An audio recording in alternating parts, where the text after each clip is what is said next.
Hi, welcome to this week's Authors Love Readers podcast, where we delve into the stories behind the stories. We're asking authors questions, some of them fun, some of them serious, and from their answers, you're going to learn things you never knew about the people who write the stories you love. My name is Patricia McLinn. I'm your host and designated question asker. I'm Elaine Raco Chase, and I love readers. Now, let's start the show. Hi, everybody. Welcome to this week's edition of Authors Love Readers podcast. With me this week is Elaine Raco Chase, and we are not going to say how many years ago we met through the Washington Romance Writers, but it's been a few. It's been a few here and there. And I'm going to let Elaine tell you, because you've done writing in a lot of genres, and I will let you explain. Well, yes, Patricia and I have met when we were wee girls. Very girl. Yep. Actually, this year I celebrate 40 years as a published author. Oh my goodness. Oh my I God. know. Congratulations. That's fabulous. Thank you. And I do write in a lot of different genres. I first started in romance.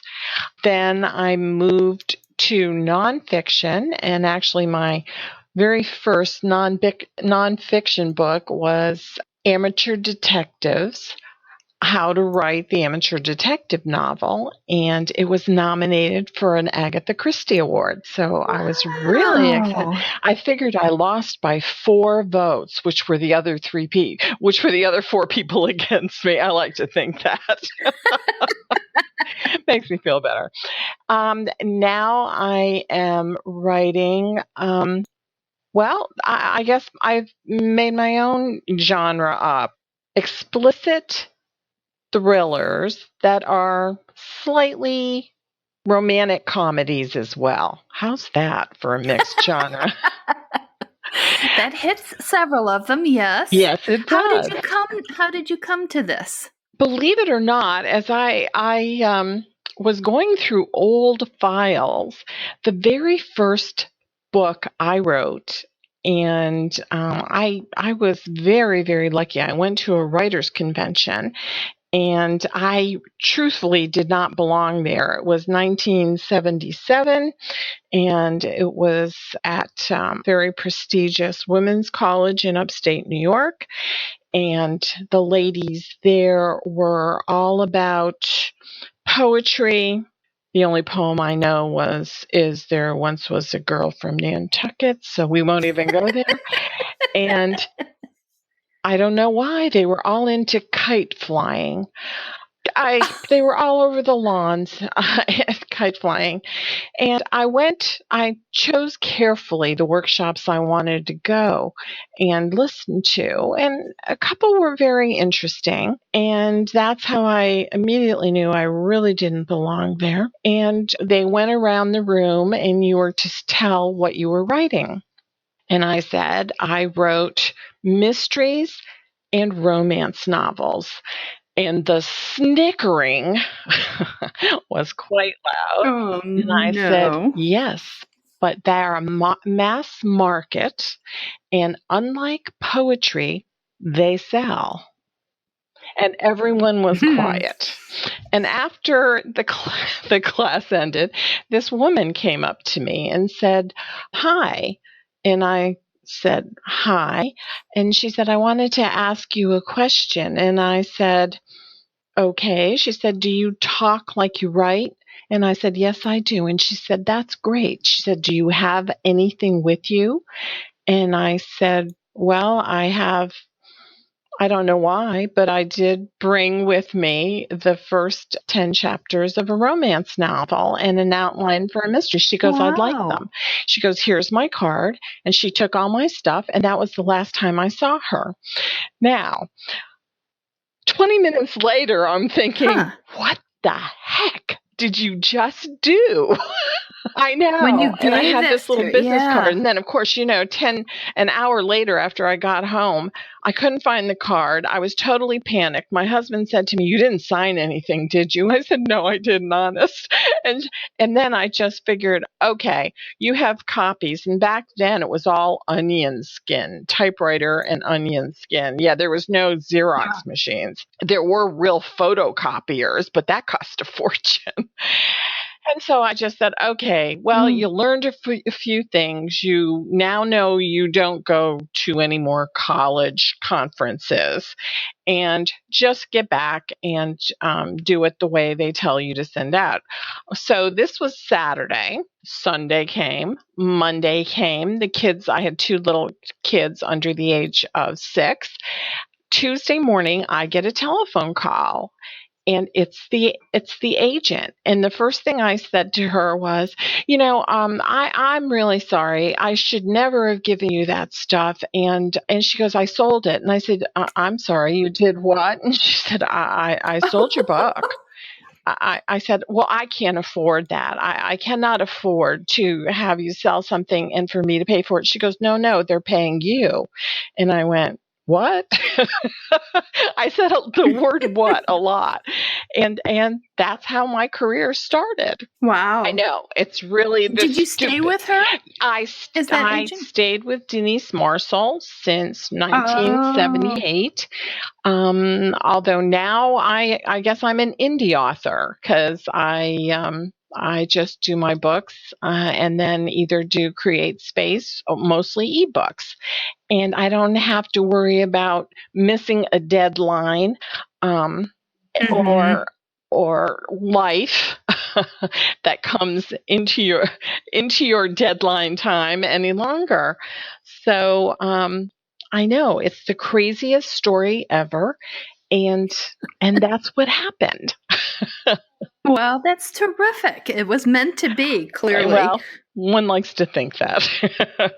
I had I was a member of Washington Romance Writers, and I had an 8-minute session with an editor from Harlequin to pitch my story idea. She'd come down to a meeting from New York and did the pitch, and she said, "Okay, I want to see the whole manuscript."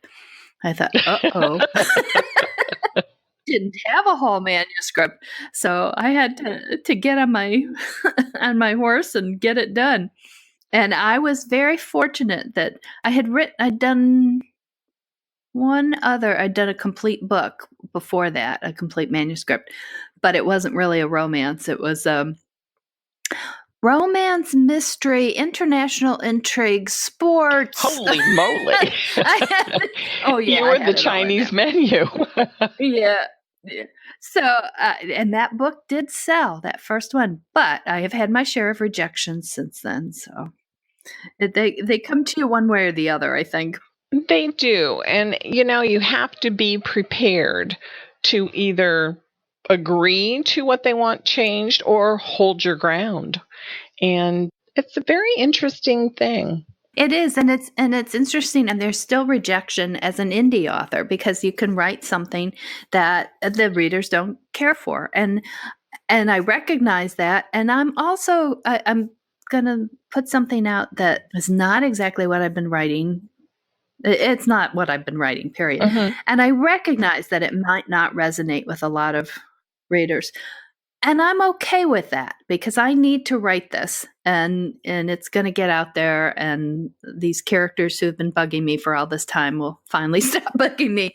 So, but rejection never quite stops, I think, in writing as long as you put it out there publicly. Absolutely. And I remember when someone said to me, "Well, the first time you get a bad review or somebody tells you it's going to be like they told you your kids are ugly," and it is, and Yeah.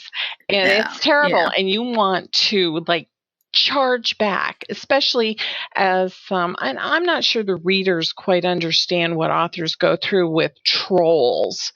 Trolls are Mhm. people who claim they've read your book and yet will write a review that is you look at it and go, those aren't even my characters. And then if you my big mistake was responding like that. And I said, I'm Mm. sorry, you must have got my book mixed up with something else because those are not my characters. Holy mackerel. Like 20 people attacked me for saying that. Oh, Yeah. dear. So I don't respond anymore. Well, I do, No. but it's basically beating up the pillow on my bed. It's very therapeutic. I had a review that unfortunately was taken down. It was that it said, yes, brightens my teeth. I, And and it went on, and it talked about the body of it was how his teeth really were whiter.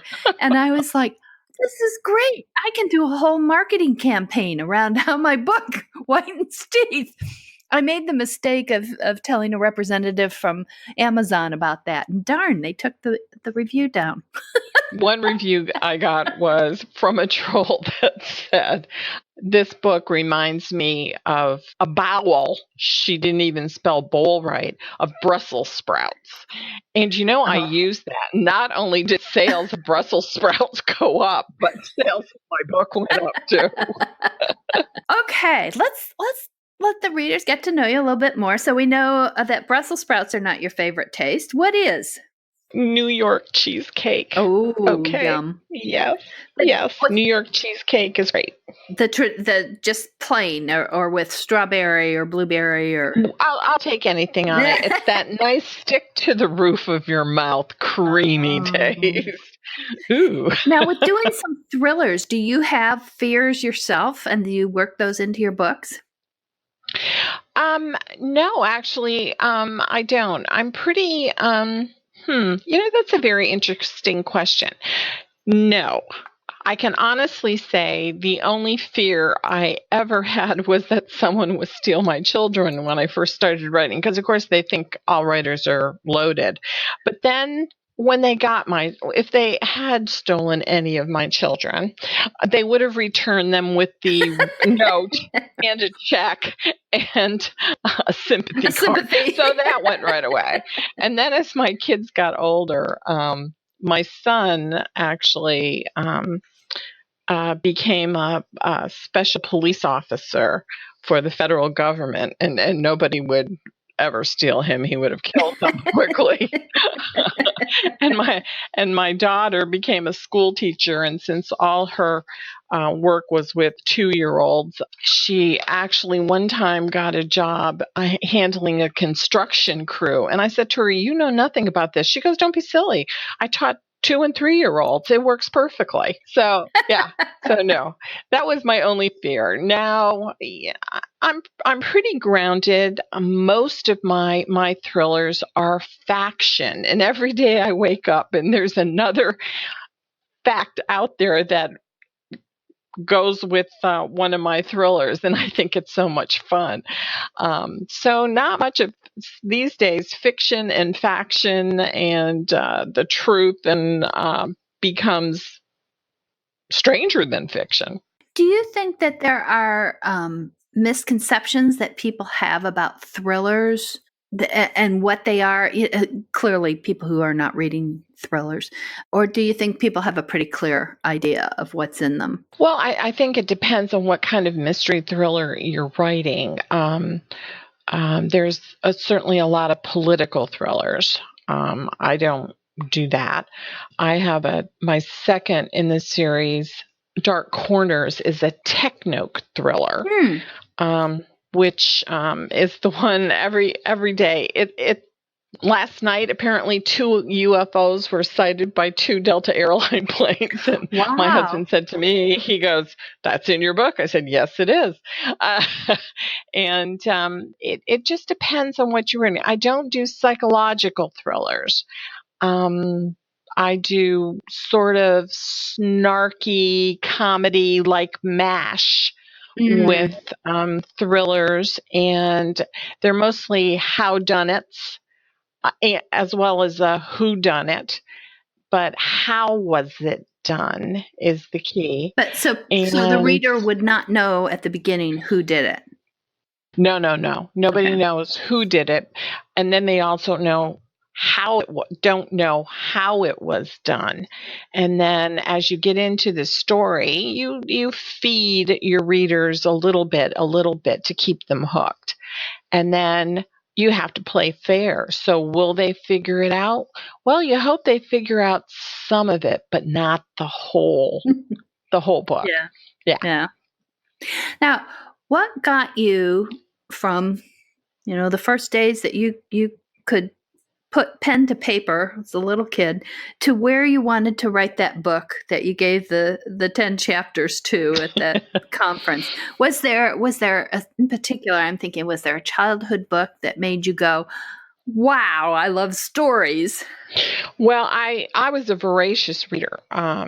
Grew up in Schenectady, New York, and the only way to escape was through a book. And I read everything. My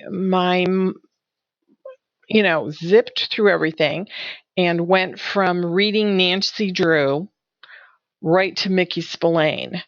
And I know it was, but I'll never forget the one time I was reading Valley of the Dolls, and I had finished it.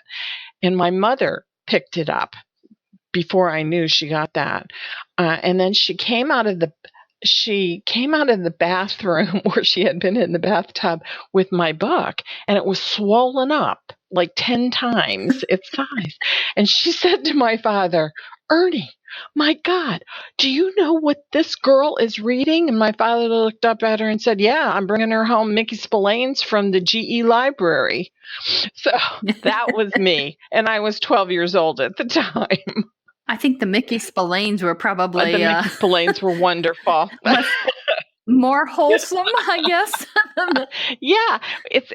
I had the great privilege to meet Mickey Spillane. Oh, yes, at a cool. mystery writers meeting in New York City. And he just a very nice gentleman. But looking back on those books, they had the most lurid covers you could ever see. Mm-hmm. And the stories. And yet comparing them to romance novels, which all of us have had interesting covers over the years. But one of Mickey's books was well known for the question. The answer to the whole book was Juno was a man. As a romance writer, Mickey would have found out Juno was a man by page 8, not the end of the book. So it's interesting what people thought was racy back in the Yes. 50s and 60s. Yeah. Yes. Things change. And that's true. I'm very interested in history. And one of the things I love, one of the factoids I love, is that like in the colonial era, it was considered racy for women to show their elbows, which is one of the reasons they had all the lace around the bottom of the sleeve. It was to call attention to where it was racy. And yet they had these low necklines. That was no big deal. So things change over history, and who knows, maybe it'll be something else will be racy in a few more decades. It'll be interesting. Yes. Yeah. So you mentioned your mom and dad. Did they have sayings that now you hear out of your mouth? Well, unfortunately, I lost them both in 2005, but I can hear my mother every day and my father laughing. Some of her best one-liners I have shared when they went to Italy for the first time. And my husband and I had just gotten married, and we actually were staying in their house because they had a dog and we were taking care of the dog. And so I get a little postcard in the mail, and it's from my mom, postmarked from Italy. And she said, "We're having a wonderful time. It's so interesting that the Italian moon is so much bigger than the moon back in Schenectady." And I thought about that for a minute, and I said to my husband, "There's only one moon, right?" I said, "There's not like a separate Italian moon." And he had been in the Navy, and he'd been all around the world. And he laughed and he said, "No, there's only one moon, but she's looking at it from a different perspective on the horizon." So, every friend of mine who's gone to Europe, I say, now remember, the moon there is so much bigger than the moon you're leaving behind. And it's like, and then my friend Ann Reiser, who is also a romance author, said to me, damn you, Elaine, we landed in Italy, and what did the first thing that come out of my mouth? Wow, the Italian moon is so much bigger than the one in Virginia. So yeah, my mom had some good one-liners. My dad always kept me grounded, and he was just great. So you do hear your parents' voice. Oh, and the biggest one I hear every year on my birthday is my mother saying, I never thought I'd have a daughter as old as you. I say that to my daughter now too. Of course, you gotta pass those things on, right? You have to share it, yeah. Do you have any things that, earlier in your life that really bothered you, or that you really watched carefully, and now you go, what the heck? That's an interesting question. Apparently interesting is my word of the day. We were bullied quite a bit. Oh, and no. We were the only Italians, and my dad looked more Jewish than Italian with his nose. We were bullied a lot. Even when I grew up, and I was living in Saratoga Springs, and I had the two kids, and Mom and Dad came one day, and my father took the kids for a walk, and it was almost Christmas time, and then one of the neighbors had a Christmas party, and another neighbor said, well, what are you doing here? You don't celebrate Christmas. I said, excuse me? Well, I saw your dad with your two kids, and he's obviously Jewish. So what are you doing at a Christmas party? I said, oh my goodness. I know. I said, actually, we're Italian, and we do celebrate Christmas. Oh, well, that's wonderful. Then I'll let my kids play with your kids. And I said to her, nah, don't bother. What can you do? You find people are interesting.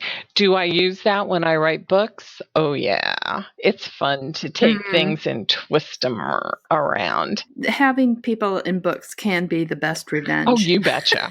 You betcha. I hate to tell you how many kids I went to high school with that I've killed in a book. Totally in a book.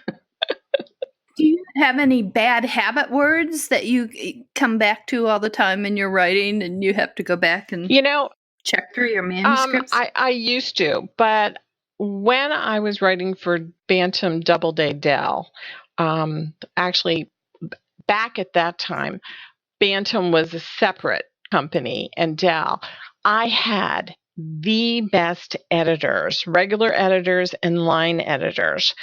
And the line editors, I went down, they invited me down to New York, and I went, and they actually showed me exactly how to line edit. And they were ruthless, and I became equally as ruthless. And I just got rid of all these extra words. Most of the time, writers use the word said. Tom said, she said, they said, I said. One editor loved the word said. Said to me is a useless word. Put a name on it or add emotion to it. But people, of course, who else would say it? There's only a person there. So I actually do a lot of editing for other authors, and I still do editing for editors for publishing companies. I bet that informs a lot of your writing. It does. Doing the editing. And I'm very careful because everybody has their own story to tell. I'm not going to tell your story for you. I will highlight some things that I think you need to take another look at.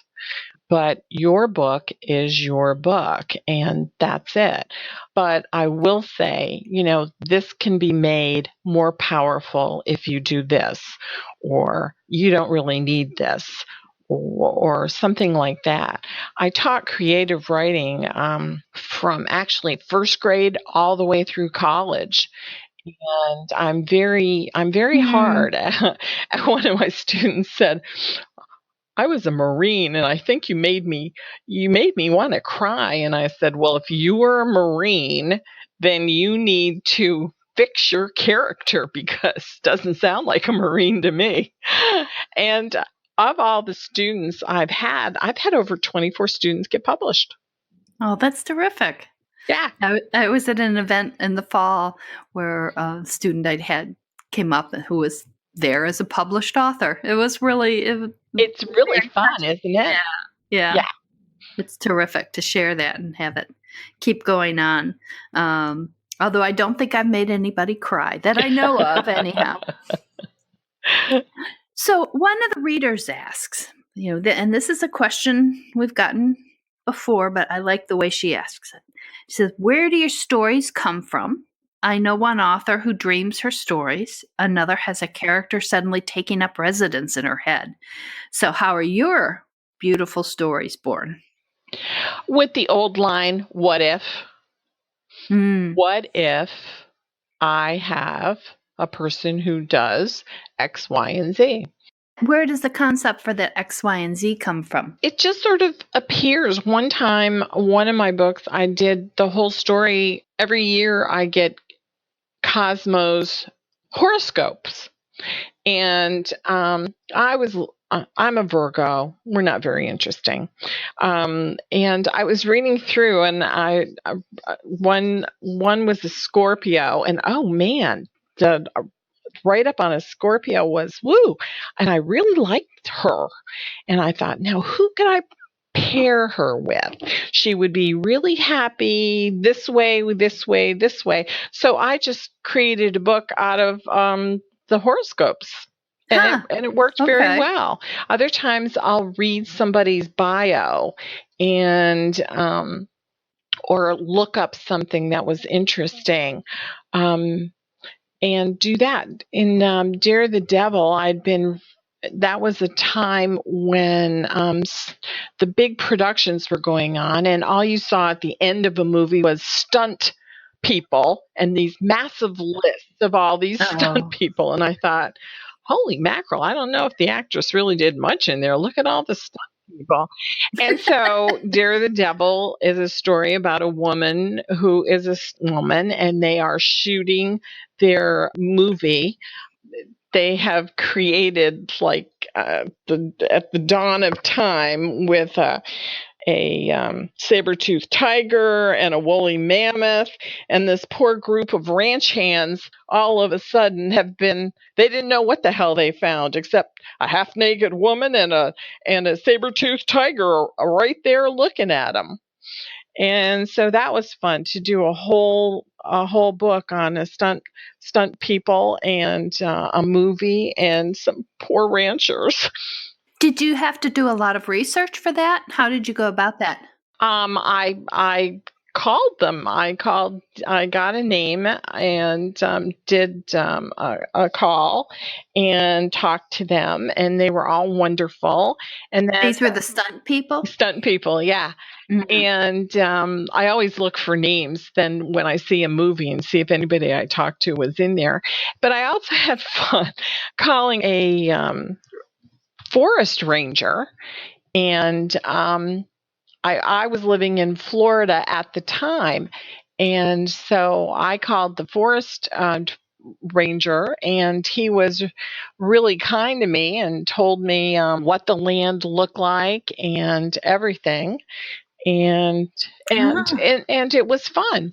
So I do a lot of research on books. I just don't sit there and make it up because somebody is gonna lives there, and they'll know if you've really screwed up what the land looks like or what the people looks like or the time, what everything is there. Where in the process are you doing the research? Are you doing it before you start the book? Are you doing it as you're developing the story? Or are you doing it during the writing process? All of that. Sometimes I think I have it all nailed down, and I'm very old-fashioned. I do the old line by line. I want to go here, there, and everywhere. And then I'll find my characters. Everybody knows I share magazines, but they know they get something that has been taken apart because I'll pull people out who have the look I want and clothes that they're going to be wearing. So I do all that. And then I may find something that would be perfect for the book that I didn't even think about. And so I'll incorporate it that way. And what's your favorite part of the writing process? Dialogue. I used to write advertising copy and commercials, and I did radio shows. So I'm a dialogue writer. In fact, what stresses me out the most is to put description in there. And I lasted, this is one of my little secrets. I sort of became well known for doing radio shows and all this time. So I was asked to come to New York City and to contribute to a little pilot show they were working on that was called Saturday Night Live. Oh my goodness. I lasted a whole week because A, I wasn't drinking, B, I wasn't on drugs, and C, they made no sense to me. But it was fun. And I met a lot of oddly interesting people. From that week. Yes. Yeah, absolutely. Can you look at your books and as a whole, do they tend to change a lot from what your original concept was to what it is when the book comes out? Not really. I may find some. I'll tell you, I'm working on a thriller right now that's actually in the cosmetic industry, which I know doesn't sound like it should be very thrilling. However, the espionage that goes on in the cosmetic industry is unbelievable. And I have, it also deals with domestic abuse, but the opposite of what you would think. It is a woman who abuses her husband viciously, physically, mentally, emotionally. And I have a wonderful street team, and I have them reading parts of it, and they were, you're going to kill her, aren't you? She is so evil. You're going to kill her, aren't you? And I said, you're just going to have to wait and find out. But no, she's not the one who gets killed. So it's kind of fun to twist things around. So you're having beta readers read as you're writing? I usually do like 5 or 6 chapters at a time. And then hopefully I leave I do a cliffhanger actually after every chapter. And everybody seems to like that. It's like, oh my God. Well, damn, where do I go next? So, yeah. And they'll tell me, I couldn't stop reading it. You just can't, when are you going to send me anything else? So as long as I get that kind of a reaction, then I know I'm on the right track. Do you outline beforehand? I do an outline, a plot outline. Yeah. But most of the time, I just kind of close the world off and get into the characters, and they begin to write themselves. And then I have to go back in and then do the description or details and things like that, because it's just the words, the dialogue that flows so good.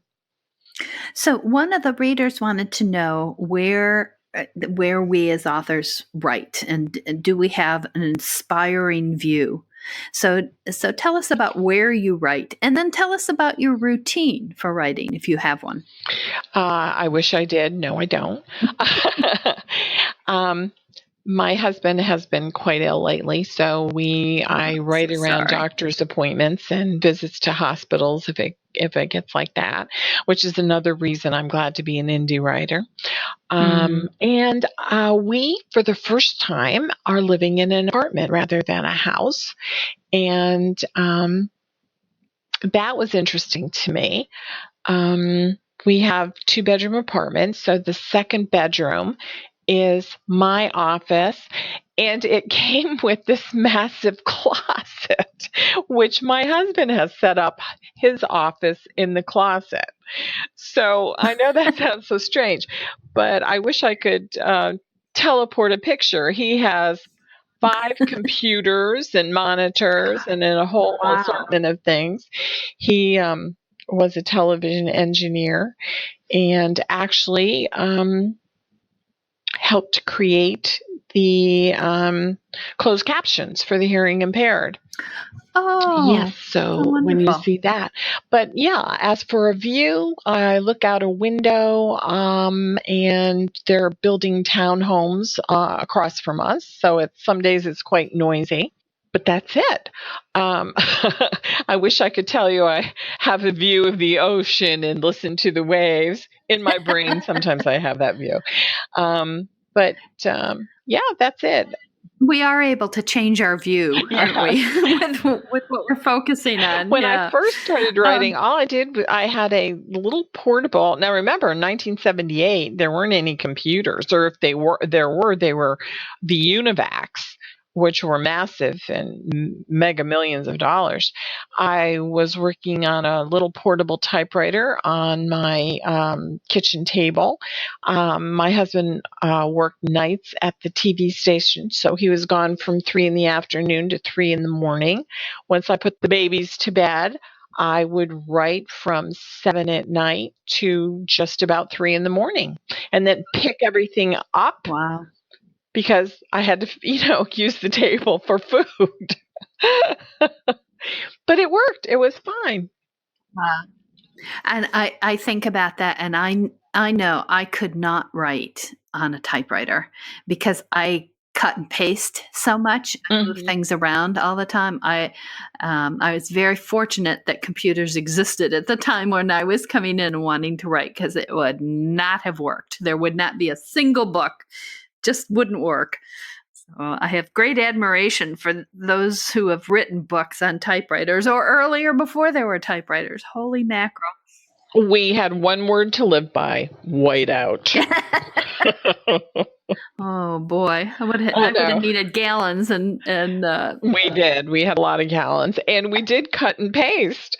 So you literally literally did it, and then your final, once you thought you had it all done, then you had typewriter paper, carbon paper, and onion skin paper.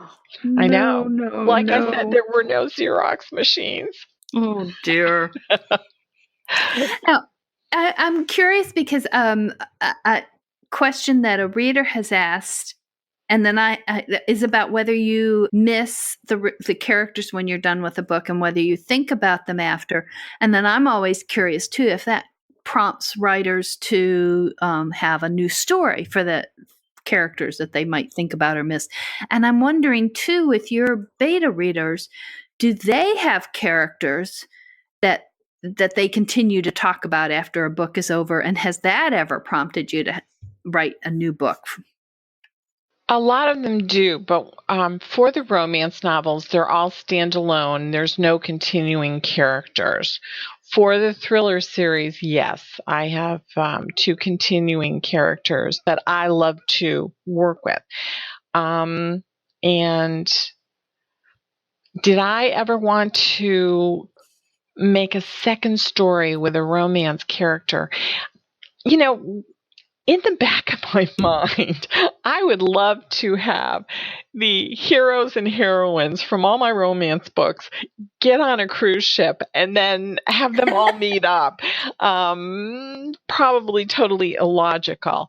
I do have, with my street team, they will tell me they have characters they absolutely love, and I do get emails and things like that from people I don't know who say, oh, I just keep reading your one book over and over and over again. And in my brain I want to say, there's 14 other books you could read. But I think it's great that readers attach themselves to characters. I'm very proud of that. Do you now, with the years that you've been in the business, do you have anything you do, or have you had at various times, to celebrate at any point in that, whether you're beginning or ending or publishing a book? Do you have celebrations? I used to, but not anymore. It's a labor. They're truly writing a book is a labor of love, and when it's finished, as soon as I turn it into an ebook, and then a create space, which then gives you a paperback book or a trade book. I do. I don't even know if people will hear it. This big sigh of relief, and then that it's done, and you don't get a little note from Amazon or Nook or Kobo saying, "Oh my God, we found this," and then you hold your breath for some reviews going out that somebody doesn't find something you completely missed, because they'll tell you, and they'll tell you sometimes very nasty, and then you hope the covers will attract them. So then it's like dressing your kid up for the first day of school and sending him off on the bus and then hoping he comes back in one piece. But that's it. No, I really am a bit angry with myself this time around. Because Why? I finished Dark Corners and was starting immediately to write the third in the series, Rough Edges. And then I had ear surgery. I know that sounds so stupid, but both ears. And all of a sudden, Ouch. all of a sudden, I had such a bad reaction to the little grommets. They don't use ear tubes anymore. They use grommets that they put into my ears. And I lost my balance. I had no balance. I had no hearing. And Oh, believe it or not, it's been 18 months of this. And I've had two more oh ear my. surgeries on each ear. And then next month, I go probably for a third surgery on my right ear. And I'm ready to pull my ears out. But that has slowed down everything. So I'm very angry. I would think so. I would think Yeah. it would slow you down. Yeah. Well, right now I'm sort of rearranging my office and getting all my stuff back to get back to work on Rough Edges and get my people out of limbo here. Well, that sounds like a plan. There's something about organizing things that Yeah. well, for me, I can always tell that the writing is not going well when like my closets are clean because when the writing's going well, who cares? It's only when you're up, your kind of head is up and you're looking around. That's when you notice the oops. That's These are true. problems. Yeah. Now, if you didn't write, what would you do for work? Um, I think I probably would have been a lawyer. Hmm. I had wanted to be a lawyer. And that law school, and I had worked since I was 14 years old, but not enough for any type of college like that. But luckily, I've been a lawyer in a couple of books, and, and that's really fun. A So particular kind. being a writer, I can be anything. That's true. It's one of the wonderful aspects of it. Yep, Was there a particular kind of law that interested you? criminal. Yeah, criminal law. Defense or prosecutor? Probably both. Ah, Go from one to another, and I see that's on TV these days. That's what seems to be the in thing to do.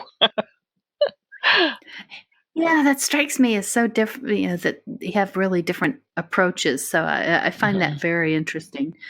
Okay. Can you tell us, do you have a book that really surprised you in the writing of it? And if you did, how did it surprise you? And did that kind of, was it a turning point for how you wrote or how you approach stories? Hmm. Well, I'll tell you probably Dark Corners surprised me the most. Um, as I Hmm. said, it is quite a blend of fiction and facts and truth. Um, and I originally was working on this book. It was published first by Bantam, and I was living. My husband was working for NASA, and we were living around the space station in Houston. And I had finished the book, and it went to the editor. They changed 2 words, and they fell in love with it at Bantam. And then the Bantam publicity department, I had gotten stuff from the NASA library about the University of Tennessee Space Institute and incorporated that in the book. And one thing I did, I used to do tech writing when I was working at back in Schenectady, and I did tech writing with CAPL, which was the Knowles Atomic Power Lab in Schenectady. And I met Dr. Penny. And I won't spoil the story, but he gave me a gift that I always kept, and I still have it after all these years. And this is going back 1968. And I based the story around that. So I was, gearing up for another book, and there came a knock at the door. And luckily the schnauzer was outside, and I opened the door, and there was 2 guys standing there, and I said, "Can I help you?" And he goes, "Yes, we're FBI." And I said, "Oh, are you looking for my husband? He's at NASA." And he goes, "No, we're looking for you." And I said, my kids, I have to walk up and get my kids from school. And he goes, "That's all right." And I said, "What's the problem?" He goes, "Well, we're here because of the University of Tennessee Space Institute. They'd like to know, and we'd like to know how you put a top secret project in your new mystery story that is absolutely true." Oh. And I said to them, "Excuse me?" And he said, "Yeah." And so I was trying not to faint and trying to figure out if I knew a lawyer. And so we had a little chat, and then they called the university from my house, and we talked, and everything. I, was very careful with how I related to the university. And I got all that information just from the high school library about the layout of the university, and that's what I put in the story. But the actual storyline was a top secret project that they were doing, which was more than disconcerting. But the fun fact ended up, they wrote me up in their alumni story. They invited me to the campus, and I did a radio show there, and they sold a lot of my books. Well, that's terrific. I'm thinking, why in the world did they ever tell you that you had this accurate, that if they just kept quiet, everybody would think it was fiction? I guess because they were getting ready to announce it, and to all the people who contributed to it. So that was amazing. The most scary part for me was the FBI showing up. Yeah, when I lived in the D.C. area, I had a lot of neighbors who worked for the FBI, CIA, State Department, and so they would. I would have people coming all the time asking me, because they were double checking their clearances. The funniest one is I got a phone call, and this guy said, "I want to ask you about your neighbor," and I said, "No way! I don't know who you are. Are you kidding? I'm not going to talk to you on the phone." And he said, "Well, I'll give you a number to call." And I said, "No way! I'm not calling." He said, "Tell me the name of your boss, and I will go through the State Department switchboard," because it was State Department security.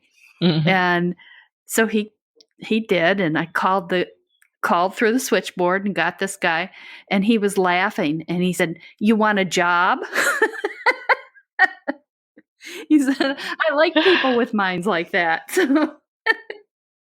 Oh, that's funny. We are a clearance family here. Both my husband and son were working for the CIA, and we would get all our neighbors would call and say, "Hey, the people were just here checking on you." And I said, "Yeah, get used to it." But it was funny. They even knew things like who my dog groomer was. It's very scary. Well, I used to try to ask as many questions as I answered, so I think I probably was not real popular with them. But I will, well, this was in the old days before border security became such an issue, before 9/11. A friend and I had gone to Mexico I said I just wanted to cross over into Mexico. So we crossed over, walked over the border, and spent a couple hours wandering around. And then we came back, which apparently is quite suspicious behavior. Um, and we both had pretty big bags. And so we got pulled over, and the guy started going through the bags, and I was like, oh, cool. Why did you stop us? What are you looking for? How are you doing this? What? And when would you do with this? And he looked up and he handed me the bag back and said, "Just go." And I was like, "No, I want to ask more questions." And he said, "No, just go, just go." So I figured at that point I knew how to get across the border if I needed to. But so those are fun things that happen when you're a reader, or when you're a writer, and living kind of multiple lives vicariously. That is true. Now, do you have a classic or a great story of interacting with a reader? Have you had good encounters? Well, I'll tell you one of my first ones, and it was really funny.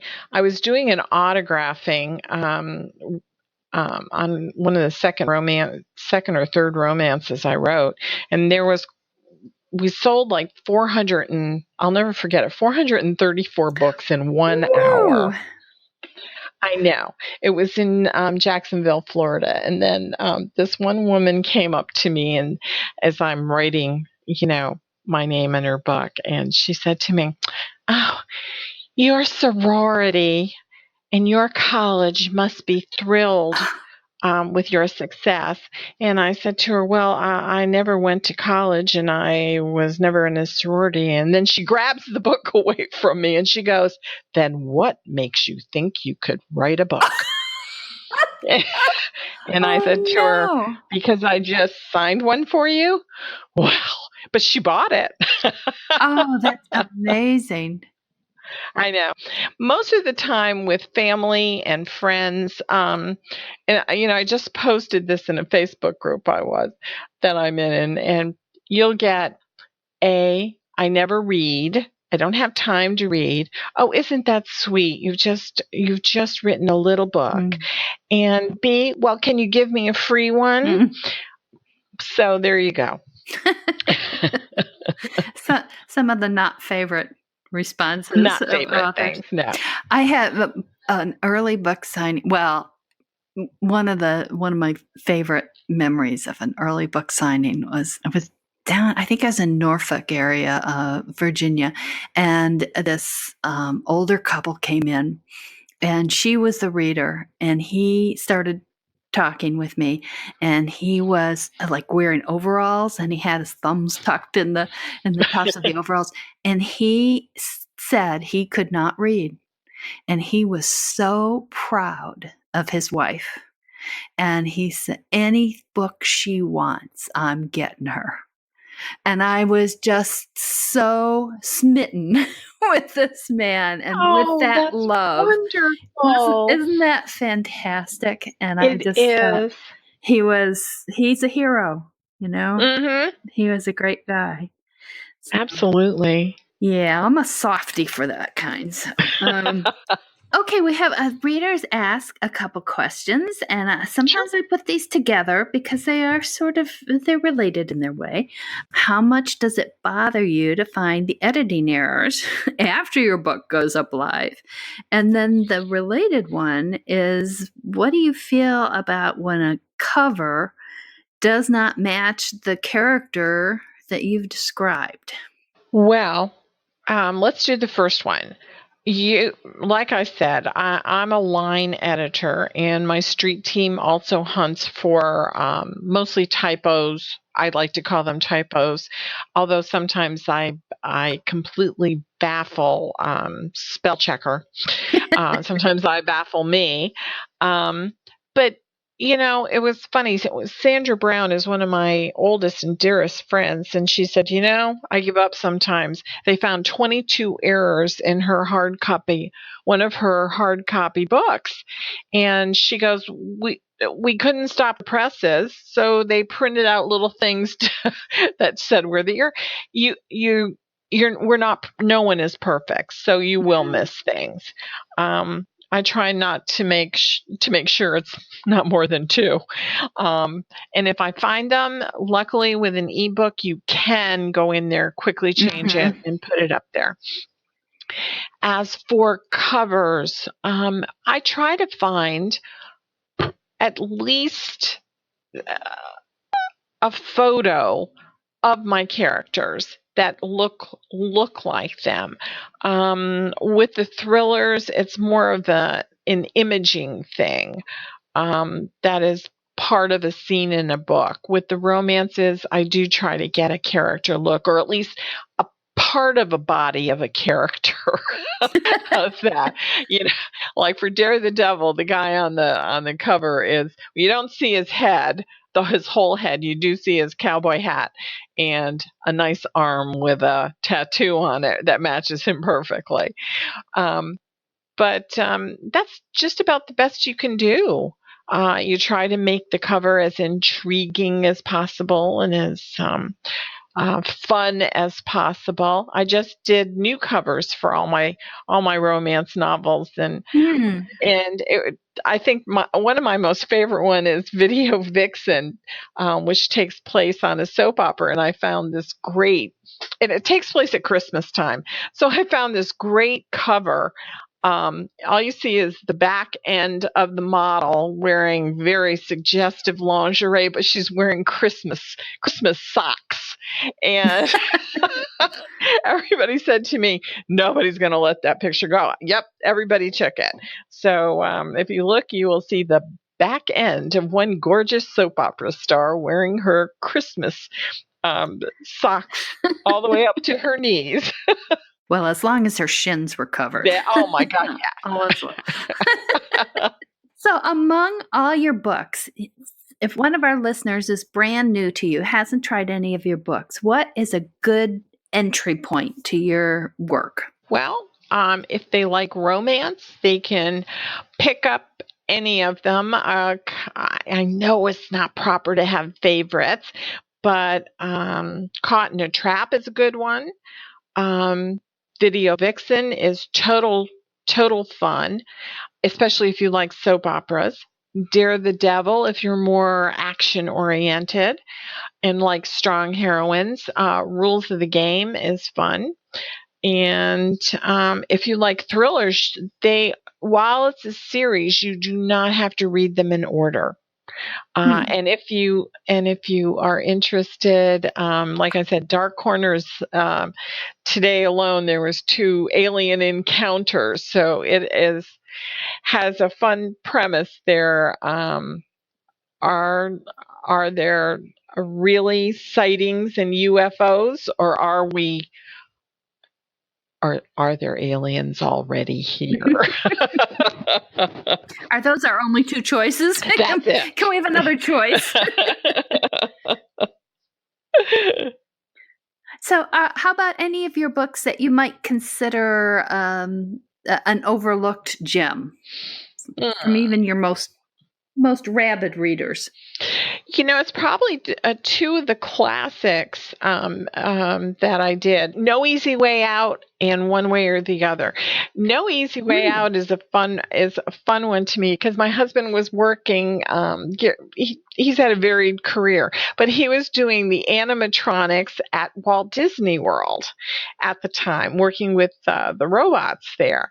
And so No Easy Way Out is a story of a woman who's a genius, and she was working at with the robots in Walt Disney World, and it's a fun story, and that's kind of one that's a sleeper, but that's a good term for them. Yeah, it's a little sleeper. I have another question from a reader, and I find this I would love to talk to the reader about what made them ask the question. Uh-oh. And then the answers are also interesting.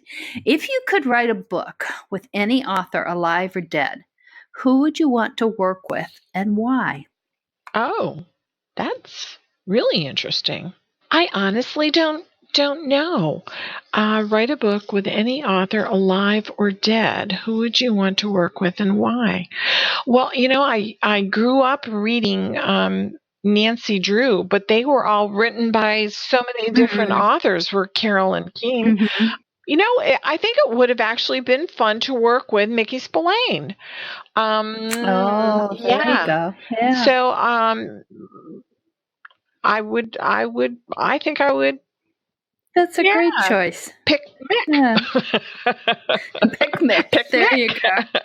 So I will give you a shot. I'll ask you, are there any questions I haven't asked you that you would like to answer? No, I think you got me. Okay. And how can readers find out more about you and your books? Well, I have a webpage. Very simple. www.ElaineRacoChase.com. Everything you want to know about me is there. I have 2 Facebook pages. One is an author Facebook page, and that is Elaine Raco Chase. Then I have sort of an over-the-top Facebook page where it's not just about me, but a lot of other things. I post a lot of political things. Other friends of mine, what they're doing, and sometimes even food, and always start the day with a massive fun coffee mem or whatever they're calling it. And that's Facebook, Lane.R.Chase. I'm occasionally on Twitter at Elaine Raco. And I do have Pinterest, Elaine Raco Chase, so they can find me there. Okay. And we'll put those URLs in the show Sure. notes for folks so they can click. And now we'll do the rapid fire either ors. And since you mentioned that, we'll start with a couple that key into a couple things you just mentioned, like coffee or tea, Coffee. appetizer or dessert. Can I say one of each? No meal? No, either or. Oh, all right. Appetizer. Ice cream or cake? Ice cream. Yeah, I did give you dessert anyhow. Opera or show tunes? Oh, neither. Show tunes, I guess, if I have to. Day or night? Night. Paper plates or best china? Paper plate. House decorating or gardening? House decorating. Paint or wallpaper? Paint. Thank you. This is a personal test from somebody who chipped off a lot of wallpaper. Oh, in their God, life. yes. Hiking boots or cowboy boots? Neither, actually. Sandals, but if I have to make a choice, I guess cowboy boots, but not really. Spring or fall? Summer. No. Spring or fall? Summer. No. Spring or fall? Spring. Pickup or sports car? Sports car. Daisies or roses? Daisies. Hot air balloon or train trip? Train trip. Cat or dog? Dog. Schnauzer's rule. Collies. I'm a collie fan. Okay, I am not going to let you. You have to pick one of these two: Winter Olympics or Summer Olympics. Summer Olympics. Nail polish or bare nails. Bare nails. Last one: grab the best first or save the best for last. Save the best for last. All right. Well, thank you so much for spending this time with us, Elaine. I really appreciate it. And I hope the listeners will come back next week to meet a new author and find out more about who they are and what their stories are behind the stories. In the meantime, I wish you all a great week of reading.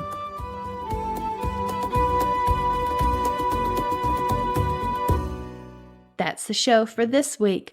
Hope you enjoyed it, and thank you for joining Authors Love Readers podcast. Remember, you can always find out more about our guest authors in the show notes, and you can find out more about me at www.patriciamclinn.com. You can also send in questions to be asked of future authors at podcast@authorslovereaders.com. Until next week, wishing you lots of happy reading. Bye. If you like this podcast, we hope you'll consider becoming a supporter through our Patreon page. With a small monthly donation as little as $1 a month, you can help with the hosting and editing costs that make the show possible. To thank our Patreon supporters, we offer them special bonuses. Find out more at authorslovereaders.com or at patreon.com/authorslovereaders. That's PATREON. We also hope you'll subscribe to this podcast and leave us a review wherever you listen to us. Both of those help more folks find the podcast. Of course, the very best way for other folks to find the podcast is for you to tell them about it. So we sure hope you will.